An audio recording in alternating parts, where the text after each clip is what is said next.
from 1776 to 1913, a dollar was worth a dollar, right? Why is it called a dollar? We stole it from the Rothschilds in Holland. It was a dollar. And it worked pretty good. There was a little fluctuation around two wars.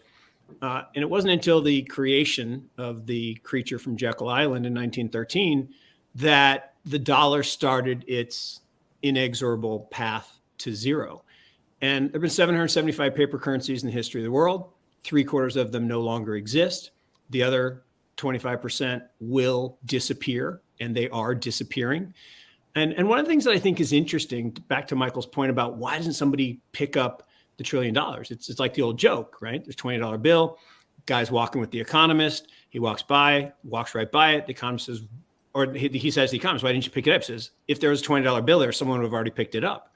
So that's why people don't do it.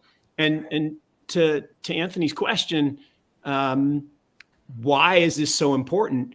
If you think about what happened to the dollar as more were printed, as this myth that inflation is good for you is a good thing, why would a system where over a 30-year period, half of your purchasing power disappears?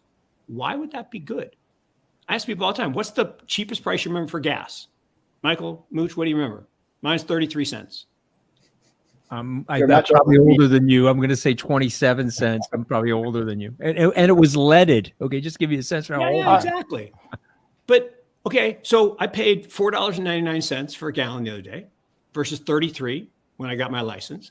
It's the same gallon of gas. It does the exact same thing. It's actually a little less good because it's got ethanol in it now. So it produces the same amount of heat in an internal combustion engine. Why? Well, it's not that the gas is better. It's that the dollar got worse. I live in North Carolina, Chapel Hill, North Carolina, wearing my Carolina blue Go Heels, right? Play tonight. Here's the thing. Housing prices in this city are up 40% in the last 18 months. Did the houses grow? Did they get more efficient? Did something good happen to the homes? No, they wore out. They went down in value, but the dollar lost value. And there's the sinister part. People say, oh, it just happened. To Mooch's point, it's part of the plan. The plan is to impoverish the masses, make them dependent on the people at the top, give them handouts. What did Gavin Newsom just say? Oh, I'll give you money. What did Quebec just say? Oh, I'll give you money. What did Germany just say? I'll give you money. That's dictator playbook 101. Dictatorships have been doing that for years. You create a problem through impoverishing the masses. Your cronies all get rich because the value of their assets goes up because you inflate the currency away. Zimbabwe, Venezuela, Argentina. And then you hand them free stuff to buy their votes. I ask all the time, how can these bad people stay in power? They pay for the votes. Anyway. So is that the next step here? I mean, you've got rampant inflation in the US. They're admitting to 7-8%, call it 8%. That's what they're admitting to. But I mean, if you look at this, it's pretty clear that inflation is not 7 or 8%. Housing prices are at all-time highs. You've got the war in Russia and Ukraine, maybe even doing a little bit of a favor because now they can blame the increase in food prices. And already that's the narrative. The narrative is, Putin's causing inflation. Everyone's forgotten that the Fed caused inflation or the government caused inflation. What happens with this inflation? What happens with this inflation problem this year? It's not inflation, Rand. That's the problem. It's not inflation. It's currency debasement. It's debauching the currency. There's a difference. Inflation is caused by demand pull. This is not demand pull inflation. This is not the 1970s. This is the 1940s. In 1937, we were in QE and zero interest rates for 7 years since 1930 in response to the crash. And in 1937, the Fed tried to raise rates from 0 to 25 basis points and turned a garden variety recession into the Great Depression.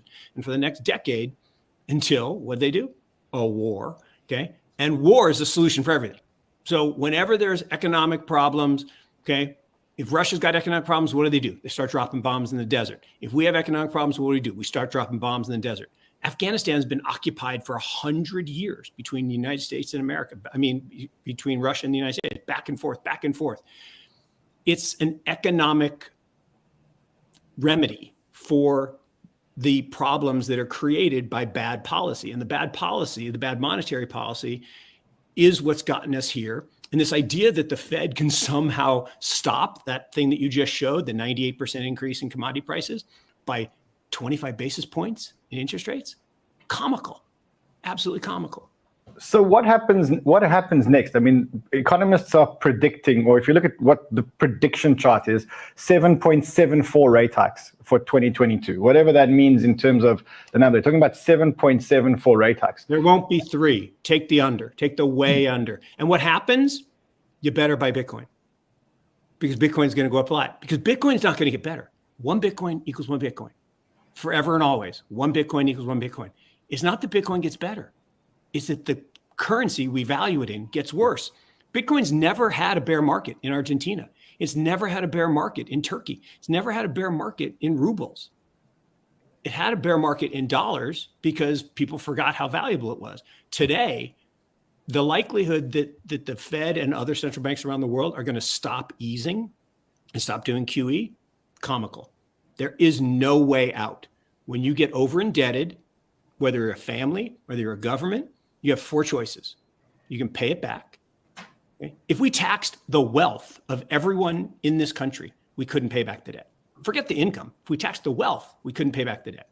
So you can't do that. You can restructure it. Can't do that because someone has to take the other side. Chinese aren't going to take our restructured debt. Russians aren't going to take it. So that's off the table.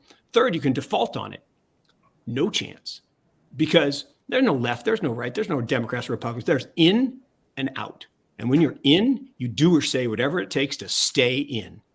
And if you default on debt, you're out. So you have to debase the currency.